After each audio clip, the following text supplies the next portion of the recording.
Inilah Masjid Tulang yang menyimpan kisah Nabi Muhammad yang sangat luar biasa. Di tengah gurun pasir Arab Saudi yang sunyi, tersembunyi sebuah tempat yang menyimpan cerita luar biasa dari masa silam. Bukan soal harta karun, tapi soal iman dan jejak langkah manusia paling mulia, yaitu Nabi Muhammad SAW. Tempat ini namanya adalah Masjid Al-Izam, atau yang dijuluki sebagai Masjid Tulang. Masjid mungil ini berada di Al-Ula, yaitu sebuah wilayah kuno yang penuh misteri, sekitar 300 km di utara kota suci Madinah. Al-Ula sendiri terkenal sebagai kota terkutuk di masa lalu yang menjadi bekas pemukiman kaum Tsamud yang durhaka, tempat yang bahkan Nabi Muhammad hindari untuk berlama-lama. Namun, di lokasi yang sama ini berdiri saksi bisu kesederhanaan beliau. Kisah ini terjadi pada tahun ke-9 setelah hijrah, ketika Nabi Muhammad dan pasukannya dalam perjalanan menuju Perang Tabuk.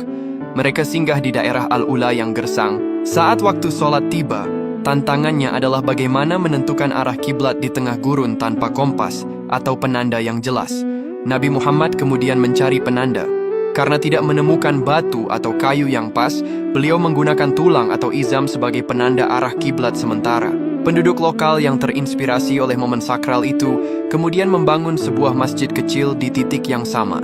Itulah sebabnya masjid ini lantas dijuluki dan dinamai sebagai Masjid Tulang. Keajaiban masjid ini terletak pada kesederhanaan kisahnya yang menyentuh hati. Masjid ini adalah bukti fisik yang menghubungkan kita langsung dengan perjalanan Nabi Muhammad. Cerita ini mengajarkan betapa pentingnya sholat dalam keadaan apapun, bahkan dengan menggunakan tulang sebagai penanda kiblat di tengah gurun.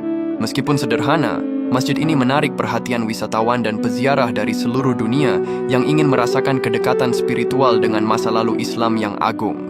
Ya Allah, semoga kita semua bisa beribadah ke tanah suci dan bisa berziarah ke Masjid Tulang Nabi Muhammad ini. Amin.